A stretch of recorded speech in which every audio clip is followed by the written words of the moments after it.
Marcos capítulo 12, 28 al 34, y dice la palabra de Dios: Cuando uno de los escribas se acercó, los oyó discutir y reconociendo que les había contestado bien, le preguntó: ¿cuál mandamiento es el más importante de todos? Jesús respondió: el más importante es: escucha Israel, el Señor nuestro Dios, el Señor uno es. Y amarás al Señor tu Dios con todo tu corazón y con toda tu alma y con toda tu mente y con toda tu fuerza. El segundo es este: amarás a tu prójimo como a ti mismo. No hay otro mandamiento mayor que estos. Y el escriba le dijo: muy bien, maestro, con verdad has dicho que Él es uno y no hay otro además que Él, y que amarle con todo el corazón y con todo el entendimiento y con toda la fuerza, y amar al prójimo como a uno mismo, es más que todos los holocaustos y los sacrificios. Viendo Jesús que él había respondido sabiamente, le dijo: no estás lejos del reino de Dios. Y después de eso, nadie se aventuraba a hacerle más preguntas. Oremos. Señor, te damos gracias por esta palabra, gracias por tu amor, gracias porque tú nos hablas de manera tremenda, Señor, por medio de ella. Te pedimos que me ayude a mí a exponer lo que tú me has dado esta semana, y aquellos hermanos que están escuchando van a escuchar por las redes, Señor, que también esta palabra sea como sello en su corazón, Señor, y que nos ayude a vivir como tú quieres que vivamos, Señor. Gracias y te lo pedimos en el nombre de Jesús. Amén. Vamos a ver dos puntos en este pasaje. El primer punto que vamos a ver es el contexto del pasaje. Como digo, en estas conversaciones es muy importante entender el contexto para entender el mensaje. Ese será el primer punto. Y el segundo punto que vamos a ver la respuesta de Jesús. Sencillo. Este pasaje que vemos, repito, primer punto, contexto del pasaje, y segundo, respuesta de Jesús. Este pasaje que vamos a ver hoy nos lleva al centro del Evangelio, el centro de la ley de Dios. Hay quien ve la ley como algo malo, pero la ley es la primera muestra de la gracia de Dios. La ley nos muestra, esa es la forma, el espejo de lo que había de venir, como ha leído, de lo que ha de venir, de lo que vino, que es Cristo. Nos muestra, nos señala el camino a Cristo. La ley nos habla de Cristo. No sé por qué algunas iglesias tienen costumbres de ver de esta forma muy extraña la ley, de una forma como peyorativa, como que algo malo, y otro extremo como que esto da igual, o sea, no pasa nada. Y nos vamos a un extremo legalista o un extremo de hipergracia, y los dos extremos son malos. Sabemos que los extremos son malos. Entonces, la ley en sí nos enseña el camino, y sobre todo al pueblo de Israel enseñaba el camino a Cristo. A nosotros nos enseña también el camino a Cristo, nos hace ver que Cristo es el Señor de la ley. No es Moisés, es Cristo el Señor de la ley. Y nos hace ver en la obra de salvación de Dios por medio de Cristo, del Dios Padre, en Cristo y en el Espíritu Santo. Y eso es la gracia de Dios, y es lo que vamos a ver. Muchas veces vemos el Evangelio, la fe, y lo vemos como el extremo malo, legalista, como una ley lleno de moralina. No sé si me explico. Como que si esto hay que hacerlo, porque hay que hacerlo.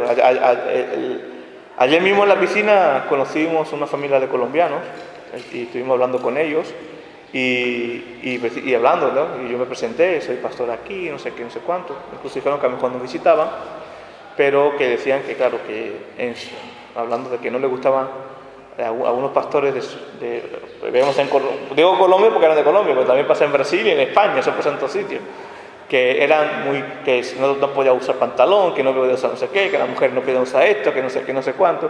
Y bueno, nosotros no somos así. Es la gracia de Dios la que trabaja el corazón humano. Y eso es lo que es la ley. La ley es gracia, no es legalismo. La ley nos muestra el amor. Y fíjate, el resumen de la ley, que es amor, lo hemos leído lo mismo. Y no tenemos que ver como la ley como algo impuesto, que es obligado de llevar una carga. Que no, la ley es suave. Mi yugo es suave, dijo Cristo. Y en el yugo de Cristo estaba también la ley, la gracia, la ley. Es todo. No podemos separar la ley de la gracia. O como he escuchado algunas veces a unas personas, ya no vivimos bajo la ley, vivimos bajo la gracia, entonces yo puedo hacer lo que yo quiera con todo, ¿no? Esa es la hipergracia, el otro extremo. Y debemos tener un equilibrio. Sí, hay cosas que la ley ya pasaron, ciertamente, porque se cumplen en Cristo, pero hay una ley, la ley moral, no la moralina, es otra cosa. La ley moral, que nos hace movernos, ¿saben qué? No en un sistema cuadriculado, sino en la ley moral nos hace movernos en el amor de Dios. En ese amor como Dios nos ha amado, amamos a Dios. Ese es el resumen de lo que Juan hace. Si Dios nos amó primero, o sea, nosotros amamos a Dios porque Él nos amó primero. Entonces, ¿cómo amamos a Dios? Obedeciendo su voluntad, viviendo como Él quiere que vivamos. Por eso, hermanos, esto es lo que nos enseña Cristo, nos va a enseñar Cristo, y debemos tener cuidado y no perder la vista del centro de revelación. Y eso es lo que ha pasado en muchas iglesias o personas que leen la ley y pierden y hacen como una separación y lo ven como algo distinto. Entonces, o para bien o para mal, o para rechazo o para un abrazo de exacerbados, lo que hacen, no verla, como hablamos el otro día, con una revelación completa, dentro de la revelación completa. Por eso debemos ver la ley a través de lo que Cristo nos enseña, a través de la mirada de Cristo, a través del perfil de Cristo, y ver la ley como parte del Evangelio, y cumplir esa ley según las capacidades del Espíritu Santo que Dios nos ha dado. Porque ahora con el Espíritu Santo podemos cumplir el decálogo. De nada sirve venir a la iglesia o hacer ciertas obras. Sabemos que las obras nos salvan. Y la ley no nos mueve a hacer obras para ganar puntos. La ley nos mueve precisamente a amar a Dios por gracia, por agradecimiento, y amar a nuestro prójimo también, por ese amor que Dios nos ha dado. Por eso de nada sirve venir a la iglesia o hacer ciertas obras si el centro no es el Evangelio. Si el Evangelio no está llenando nuestro corazón. De nada sirve decir que somos cristianos si Cristo no reina en nuestro corazón y ponemos en práctica su enseñanza. Y su enseñanza es algo que no está impuesto por una legalidad exacerbada. No es una carga como los fariseos ponían, que Cristo criticaba esto, o como algunos pastores infelizmente ponen, una carga difícil de llevar. Es una carga ligera. En nuestra fuerza a lo mejor no, pero Dios nos ha dado ese amor, esa fortaleza. Entonces no es una ley exacerbada, sino nace de la gracia de Dios. Y si Dios nos ha dado su gracia, y esto nace de la gracia de Dios, también nosotros podemos ser obedientes por gracia y por amor. Y entonces yo antes quiero preguntar, ¿en qué posición te encuentras hoy sobre esto, respecto a la ley? ¿Qué nos enseña este pasaje? ¿Qué nos va a enseñar este pasaje? Primero, ¿qué nos enseña Cristo? Porque tenemos que ver la ley a través de Cristo. Eso es importantísimo. ¿Cuál es el centro de nuestra fe?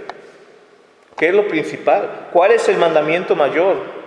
¿Por qué es este que dice Dios, Cristo?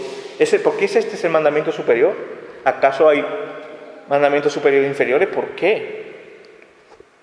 ¿Y cómo debe estar mi corazón? ¿Cómo debe ser mi corazón si realmente soy cristiano, soy hijo de Dios? Pues para esto vamos al contexto del pasaje. Y nos ponemos en contexto. Jesús, ¿os acordáis el domingo pasado? Acababa de confrontar a unos saduceos que le querían hacer una pregunta trampa y encima meter un golpe a los fariseos, burlándose de la resurrección, mayormente. No era una pregunta como hace este escriba, que va con otra actitud diferente. Y acaba de confrontar a los saduceos, estaban todavía en mitad de esa conversación. Entre pasaje y pasaje no ha pasado una semana como nosotros. Esto era continuo. O sea, llevamos así pues un mes de acontecimientos continuos dentro de la misma cena. Y esta cena es la misma que la otra controversia que tuvo Jesús. Pero se acerca a este escriba, que ya fue la última, y se acerca a este escriba a preguntar a Jesús. Esta es la quinta de 6 historias, bueno, nos queda otra. Esta es la quinta de 6 historias de controversia que sucedieron en el templo.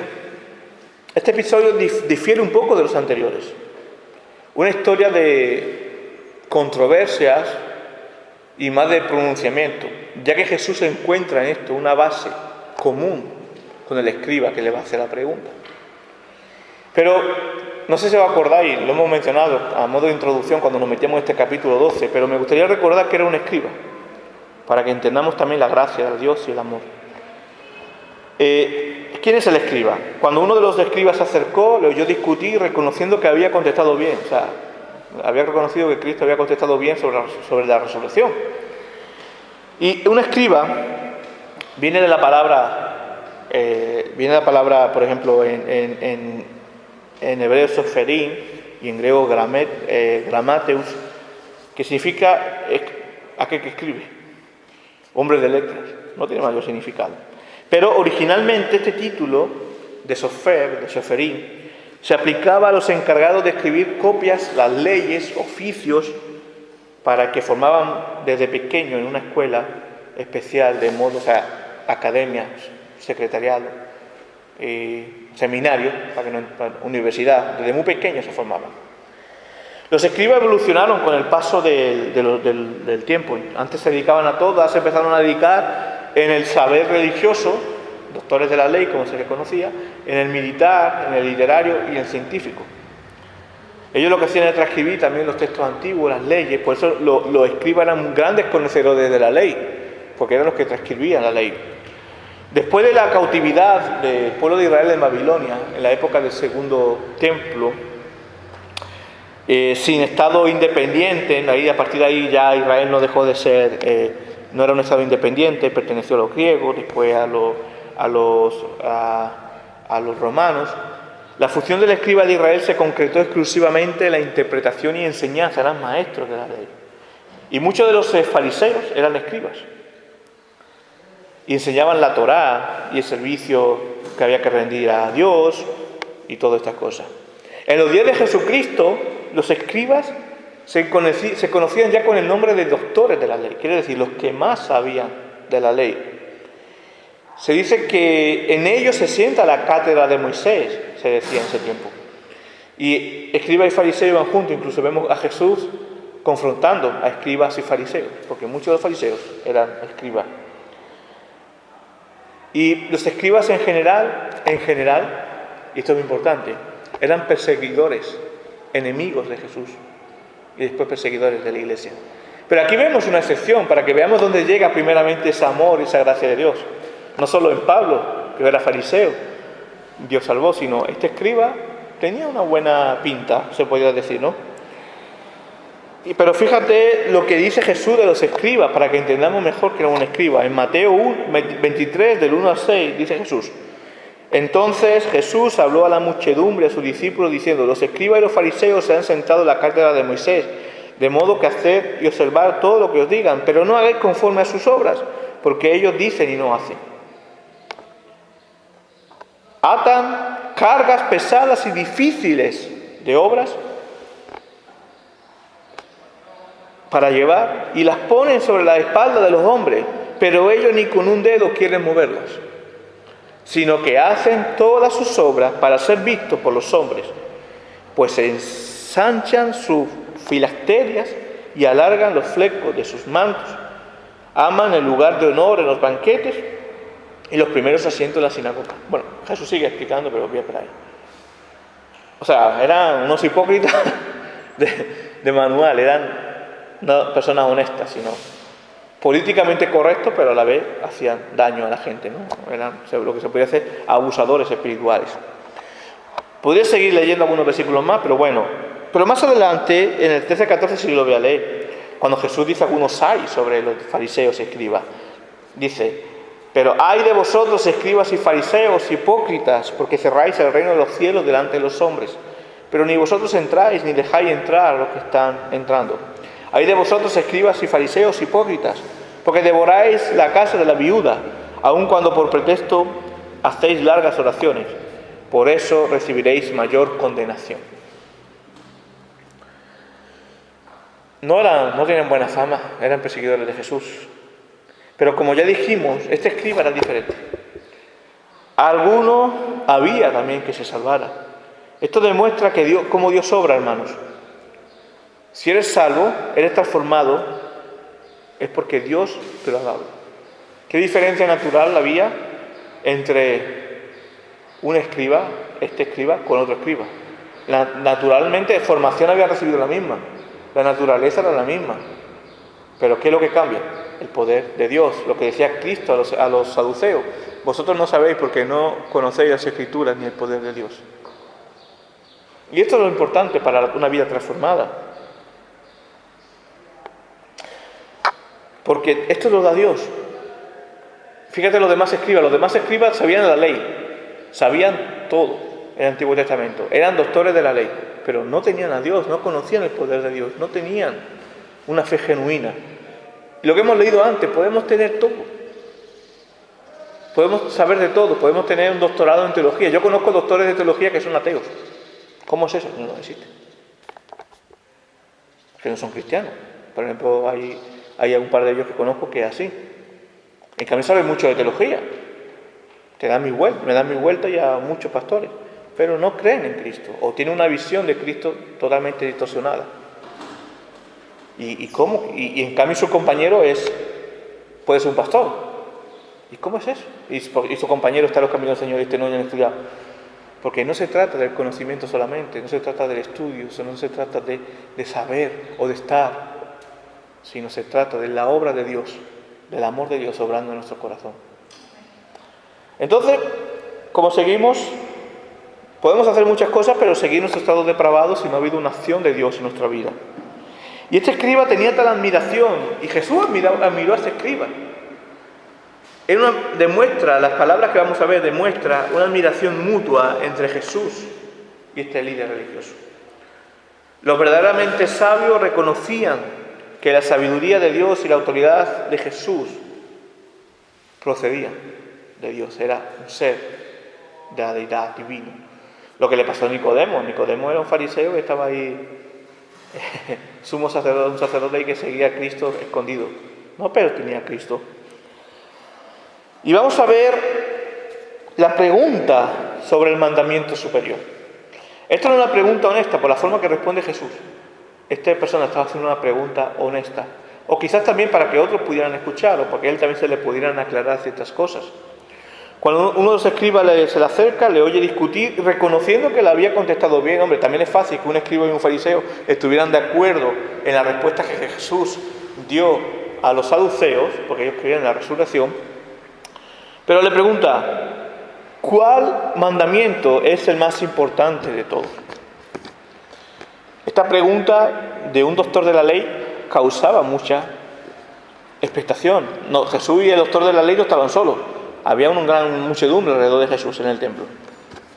Y fue una pregunta muy buena para Jesús. Y una pregunta, pero claro, que te pregunta un doctor de la ley cuál es el mandamiento superior, iba a crear expectación primeramente porque este hombre le pregunta a Jesús, quiere decir que respeta a Jesús en este aspecto, sabiendo que es la especialidad del doctor de la ley. Otros se quedarían por el morbo diciendo, wow, este doctor de la ley no lo sabe, a ver qué le dice Jesús. Creó expectación a la pregunta. ¿Cuál es el mandamiento superior? ¿Acaso hay mandamientos superiores? ¿Cuál es el mandamiento más importante de todo? La palabra importante viene del nombre protos, igual que un vino que se llama protos, ¿no? Que se llama importante. Ya sabéis, cuando leéis protos significa importante. Y significa el primero. ¿Cuál es el primer mandamiento? ¿Cuál es el mandamiento noble? ¿Cuál es el principal mandamiento? ¿Cuál es el mandamiento más influyente? Se puede traducir también. ¿O cuál es el mejor mandamiento? Eso significa la palabra que está escrita ahí. Me gusta mucho cómo lo utiliza la nueva versión internacional. La pregunta, la formula de tal manera: de todos los mandamientos, ¿cuál es el más importante? ¿Cuál es el más importante? Y esta pregunta es muy importante, porque esto no es que hay que buscar una regla de clasificar el orden de los mandamientos, no, sino que la respuesta de Jesús, que daría Jesús, es el mandamiento clave que se desprende en los demás mandamientos. Es la clave. Porque si no entendemos esta clave, esta base, el fundamento, no vamos a cumplir los demás mandamientos. O no vamos a obedecer la palabra de Dios si no tenemos claro. ¿Cuál es la respuesta de Jesús? ¿Cuál es la respuesta de Jesús? Jesús va a utilizar una respuesta, como siempre, clave y precisa. Jesús respondió: el más importante es: escucha, Israel. La necesidad de escuchar, ¿no? Escucha, Israel. El Señor nuestro Dios, el Señor uno es. Y amarás al Señor tu Dios con todo tu corazón, con toda tu alma, con toda tu mente y con toda tu fuerza. El segundo mandamiento: amarás a tu prójimo como a ti mismo. No hay otro mandamiento mayor que esto. Empieza diciendo algo muy importante: escucha, Israel. Dentro de ese mandamiento hay otro mandamiento implícito. La fe, ¿por dónde viene? Por el oír. El crecer en el Señor, entender, obedecer, conocer al Señor. ¿Cómo conocemos al Señor? Oyendo la palabra, leyendo la palabra. Entonces, el importante de escucha, esa palabra Shema, escucha, Israel. El Señor es uno, solo un Dios. Infelizmente, nosotros muchas veces colocamos otras prioridades que convertimos en falsos dioses en nuestro corazón, por encima del único y verdadero Dios. Haciendo esto, hermanos, ¿sabes qué? Estamos incumpliendo la ley. Ciertamente nosotros estamos incapacitados naturalmente para cumplir la ley. No podríamos cumplir la ley. También hay que entender que la salvación no es por obra. Pero lo que he dicho antes, es triste que teniendo la gracia de Dios, el amor de Dios en nuestra vida, que esto sí nos lleva, nos empuja, la gracia irresistible, empuja a este cuerpo pecador a cumplir la ley con las herramientas que tenemos para cumplirla. Y es una lástima que teniendo estas herramientas nos creemos en nuestro corazón falsos dioses a los cuales adoramos. El Dios dinero, el Dios hedonismo, el placer humano por encima de todo, nuestro egoísmo, o creernos nosotros el propio Dios. Muchas veces cuando queremos estar a la altura de Dios, cuando no aceptamos la voluntad de Dios, nos queremos poner en su trono y no en el lugar que nos corresponde, que es en sus pies. Y después, este mismo mandamiento dice: el Señor es nuestro Dios, solo uno es. Dice: amarás a tu Dios, al Señor tu Dios. Habla del amor a Dios. Pero ¿por qué el amor a Dios y después el amor al prójimo, que hablará después, es el mandamiento principal? Puede que te lo preguntes en tu sitio. ¿Por qué? ¿Por qué no el mandamiento principal es ir al culto? ¿O por qué el pastor insiste tanto en la congregación si no es el mandamiento principal? Hermano, porque este es el resumen de toda la ley. Amar a Dios sobre todas las cosas y a tu prójimo como a ti mismo. Es el resumen de toda la ley. Porque amando a Dios, vendrás al culto. Amando a Dios, amarás a tu prójimo. Amarás a tu prójimo y amarás a Dios. Amando a Dios, le buscarás todos los días. ¿Quién no quiere estar con la persona que ama primeramente? El primero. Estoy deseando que Sandra llegue de trabajar porque la amo cuando estoy en casa. Estoy deseando pasar tiempo con ella. Y si realmente yo estoy llamado a amar a Dios sobre todas las cosas, eso significa amar a Dios por encima de ella, eso me llevará a querer pasar tiempo con Dios, ¿no? También, a orar, a hablar. Hay veces que también se puede hablar con Dios. Orar es hablar con Dios, pero hablar con Él. A veces voy caminando y voy hablando, no hablando en voz alta, pero voy en mi mente hablando con Dios. Y diciendo, esto no puedo, esto no sé qué, esto... Y es una forma también de orar. Cuando dice Pablo, orar sin cesar. Quien ama busca a Dios, ora a Dios, la adora. Quiere pasar tiempo con Dios. Si te aburre pasar tiempo con Dios, si no quieres pasar tiempo con Dios, es que no amas a Dios sobre todas las cosas. Hay algo que se interpone en ese amor. Por lo tanto, no estás cumpliendo el fundamento de la ley. El ABC de la ley. ¿Cómo vas a cumplir lo demás? Sería más fácil, entonces, en vez de llamarnos cristianos, llamarnos fariseos. Porque estaríamos haciendo lo mismo. Pero es por eso. Este es el resumen de la ley, porque puedo amar a Dios realmente. Y esto es algo que yo puedo hacer porque Dios me lo ha dado del cielo. Ese amor. Dios ama realmente a los hijos de Él. Y con este amor también podemos amar nosotros a Él y a nuestros hermanos. Es más, los que aman a Dios, ¿quién puede amar a Dios? Porque dice, no, yo creo en Dios, yo amo a Dios. Pero los que realmente aman a Dios, como Él quiere que sea amado, son sus hijos. Porque eso es un don de Dios. La fe, la salvación, la regeneración. Son sus hijos, somos nosotros. Y por tanto, eso refleja la naturaleza divina de Dios, el puro amor en nosotros. El emparejamiento de ambos mandamientos, amar a Dios y a los demás, tiene su precedente, ¿saben qué? En una ley que está vigente. El decálogo, las tablas de la ley, los 10 mandamientos. En el que los 4 primeros mandamientos se relacionan, ¿saben con qué? Con el amor a Dios. Los 4 primeros, amarás a Dios sobre todas las cosas, no te harás falsos dioses, y al día del Señor. Pum. Y el 4.º mandamiento, y del 5.º mandamiento al 10.º, habla de nuestra relación con el prójimo, del amor al prójimo. Los primeros mandamientos: no cometerás adulterio, no robarás, no codiciarás, no matarás. No lo he dicho en orden, lo he dicho como se me ha venido a la cabeza. Y por lo tanto, estos 2 mandamientos, amar a Dios, la ley tiene 700 y pico preceptos, 711 creo que son. Toda la ley de Dios. Esos 711 preceptos se resumen en 10, que es los 10 mandamientos. Pero los 10 mandamientos se resumen en 2, que es amar a Dios sobre todas las cosas y a tu prójimo como a ti mismo. Si tuviéramos esto, me hubiera enseñado una tablita que había hecho. Pero es así, para que lo hagáis una idea. O visto de la inversa. Amar a Dios sobre todas las cosas y al prójimo como a ti mismo, de ahí salen los 10 mandamientos. De los 10 mandamientos salen los 300 y pico leyes de Dios. Es la base. Y no es difícil hacerlo. En nuestra carne sí, obviamente, es muy complicado. Y si damos lugar a nuestra carne, al enemigo y todas estas cosas, pues claro, eso igual como que, ahora que estoy yo metido en esta onda, eso es como igual que quiera adelgazar y no hacer ejercicio y no cierra la boca. No se va a poder. Pero ahí sí hay una sinergia con Dios.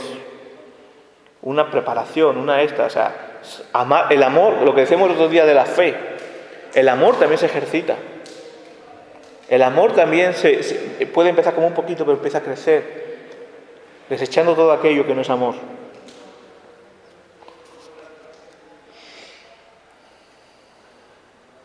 Por eso, cuando le dice maestro cuál es el primer mandamiento y todas estas cosas, en la versión de Mateo dice Jesús, de todos estos mandamientos depende, de estos 2 mandamientos, depende toda la ley, y no solo la ley, toda la ley y los profetas. En el tiempo de Jesús había que recordar que la Biblia constaba de toda la ley y los profetas, y los salmos también. Pero es lo que quiere decir, toda la revelación depende de esto. Hoy, ya con el Nuevo Testamento, diríamos, toda nuestra revelación de la palabra de Dios depende de esos 2 mandamientos.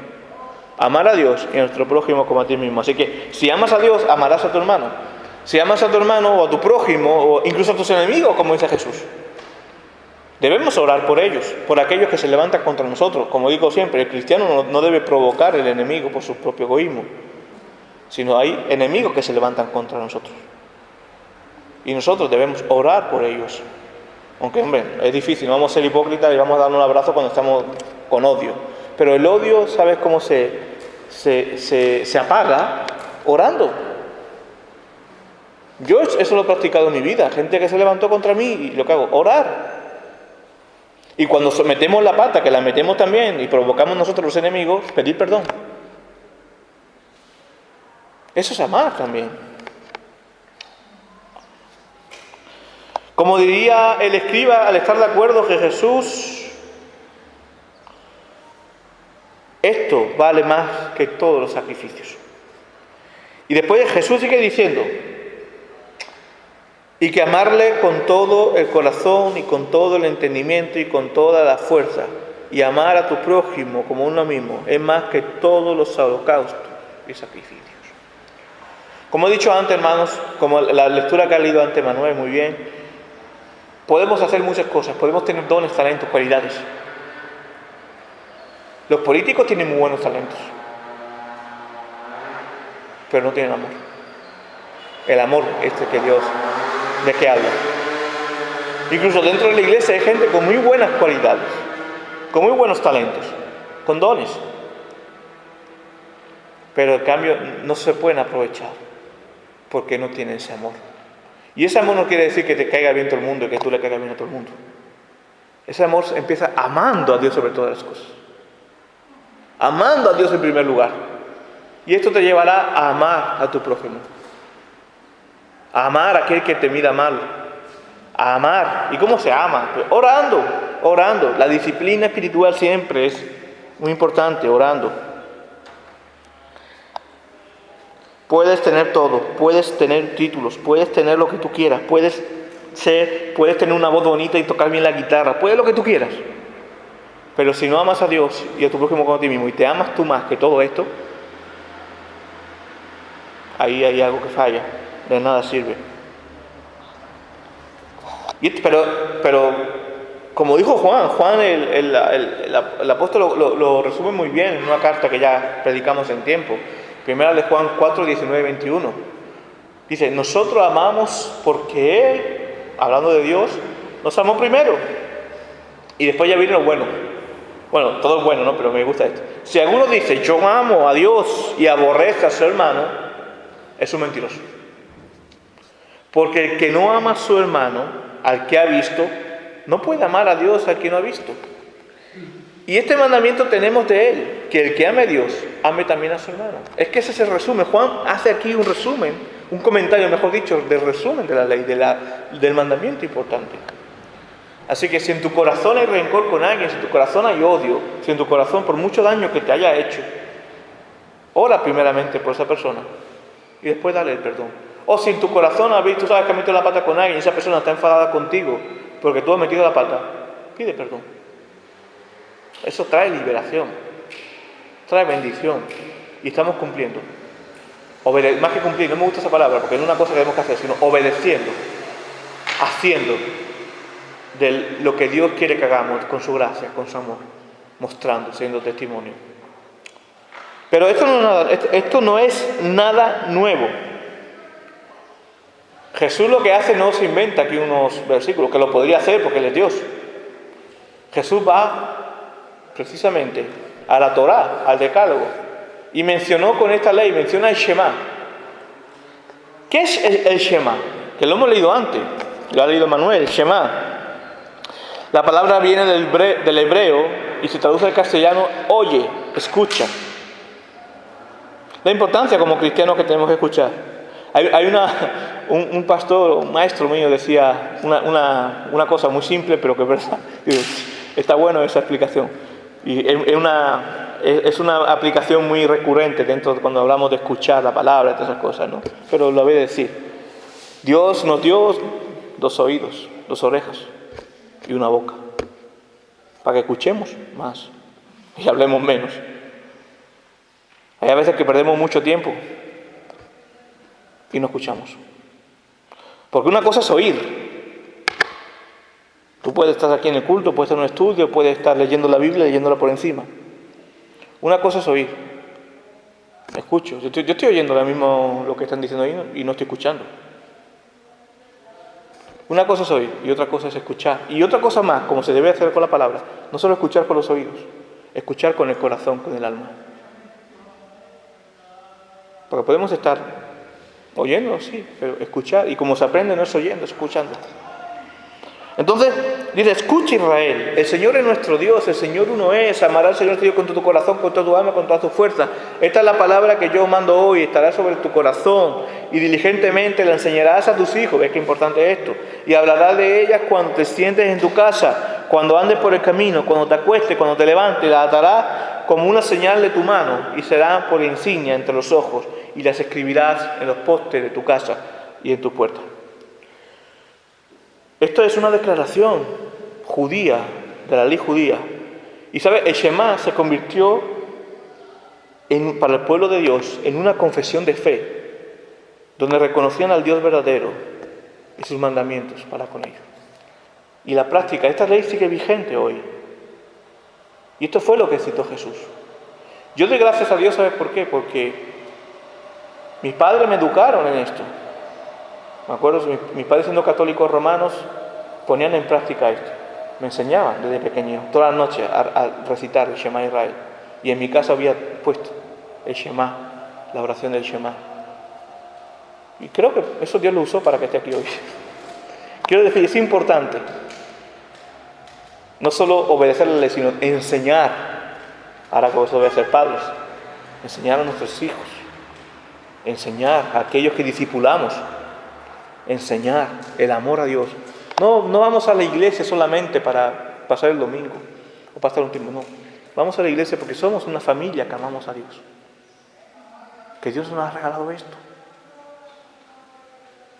Hay niños que también explicarles las cosas para que no se convierta esto como en una obligación como ir al colegio, una escuela, sino que pueda ver esto como una muestra del amor de Dios en su vida, como algo positivo, como algo bueno. Como costumbre, esto había que pasar la oración a los hijos desde pequeños, pues ellos son parte del pacto y el resumen de toda la fe. Y vemos que se mencionan 4 partes. Amarás a Dios. Dice, al Señor tu Dios con todo tu corazón, con toda tu alma, con toda tu mente y con toda tu fuerza. Corazón, alma, mente y fuerza. Todo nuestro ser debe cooperar en amar a Dios. Esto no quiere decir que yo debo amar a Dios solo de boca. No quiere decir que yo debo amar a Dios solo de una parte o solo un área de mi vida. Amo a Dios cuando voy a la iglesia, pero después soy un pobre llanero que ahí ya hay pasto en valles de rico pasto, en valles de sombra de muerte y pecado en el mundo. Sí, amar a Dios con tu corazón, con tu alma, con tu mente y con tu fuerza. El corazón representa el centro mismo de la existencia del hombre. La fuente principal de sus pensamientos, palabras, hechos. El alma, la palabra usada en el original, tiene una variedad de significados, podemos ser, ¿no? Significa aquí probablemente el asiento de la actividad emocional o espiritual. La mente no solo es el asiento y centro de la vida puramente, sino también existe la mente, el alma. Hay una importante, debemos entender esto, no como que son 4 partes separadas, sino como un solo, como un todo. Amar a Dios con todo nuestro ser. Amarlo con toda nuestra fuerza, mente, significa amar con todo nuestro ser, con nuestra mente. No solo amar a Dios de una forma ciega, sino como Pablo, como vemos en el Nuevo Testamento, haciendo culto racional. Esto no es algo que algunos piensan que somos ciegos, que no sabemos, que no entendemos, que lo seguimos por costumbre o porque alguien nos comió el coco, no. Es racional, sabemos quién es Dios, porque Él se ha dado a conocer nuestra vida. Y amar a Dios con nuestra mente significa también amarlo de una manera que sabemos a quién adoramos, le conocemos, porque Él se ha dado a conocer. Obviamente hay cosas, como bien ha salido antes, que vemos por espejo. Y como podemos ver en Deuteronomio 29, las cosas secretas le pertenecen a Dios, pero Él nos ha revelado aquellas que necesitamos saber para salvo, para tener una comunión con Él. En resumen, estos 4 no representan componentes separados de la vida humana. Funcionan como una relación de todo lo que eres y haces. Todo lo que tú eres, todo lo que tú haces, debe amar a Dios y reconocer quién es Dios. Ese es el fundamento de la ley. Y este debe ser un todo, un pleno en nosotros como cristianos. Amar a Dios significa ponerlo en primero. Amar a nuestro prójimo significa no desear el mal y mirar incluso, como hemos dicho antes, mirar incluso primeramente el interés de mi hermano, el interés de mi prójimo por encima del mío, aunque eso requiere cierto sacrificio a nuestro ego. Aquí Jesús nos enseña que todo el deber del hombre, toda la ley moral y espiritual, se debe resumir en una palabra: amor. Pero un amor no romantizado ni erotizado, un amor genuino, el amor ágape, el amor que se fundamenta, que nos enseña Cristo. Porque a veces el amor dentro de la iglesia se desvirtúa. Hay un amor legalista, de que yo necesito hacer esto para ganar puntos. Falso. O un amor demasiado humanista, en el que el centro es el hombre y yo puedo hacer lo que quiera, o un amor sin tener en cuenta la santidad de Dios, yo puedo hacer todo lo que yo quiera y todo es válido, porque el amor todo lo puede. Se pueden casar de la manera que os queráis, porque el amor todo lo puede. No, eso es un amor desvirtuado, humanista, mundano, filosófico. Pero el amor genuino, bíblico, nos habla de un amor que se fundamenta en la ley de Dios. Porque aquellos que son abiertos a ciertas tendencias dentro de la iglesia hoy, les podría decir, ok, el amor es importante, pero el amor, como hemos dicho, es el resumen de toda la ley. ¿Y qué dice la ley? Que Dios es santo. Y que no todo vale. La obediencia de Dios se rige por la obediencia a la palabra de Dios. Jesús nos enseña que el amor es, en primer lugar, ha de ser hacia Dios, para que podamos amar en este sentido a nuestros hermanos. Y aquí por eso se cita el Oye Israel, el Shema. El amor a Dios y el prójimo es primordial, es el resumen, no solo de la ley, es el resumen de lo que somos. Es el resumen de nuestra fe. Y es la imagen de lo que somos por dentro. Si realmente nosotros no amamos a Dios y amamos a nuestros prójimos, ¿qué testimonio estamos dando al pueblo? ¿Qué testimonio estamos dando a la comarca? Pero fíjate lo que dice Jesús cuando el escriba le dice, sí, tienes razón, esto vale mucho más que todos los sacrificios. Jesús le dijo, le había respondido, le digo, no estás lejos del reino de Dios. Y después de esto nadie se aventuraba a hacerle más preguntas. No podemos pretender, hermanos, estar en el reino o creer ser parte del reino o ser cercano al reino de Dios y tener odio para nuestro prójimo, porque esto no nace o no debe nacer del corazón humano. Como digo, no debe ser a la fuerza, debe nacer del corazón, porque eso es lo que Dios te ha dado.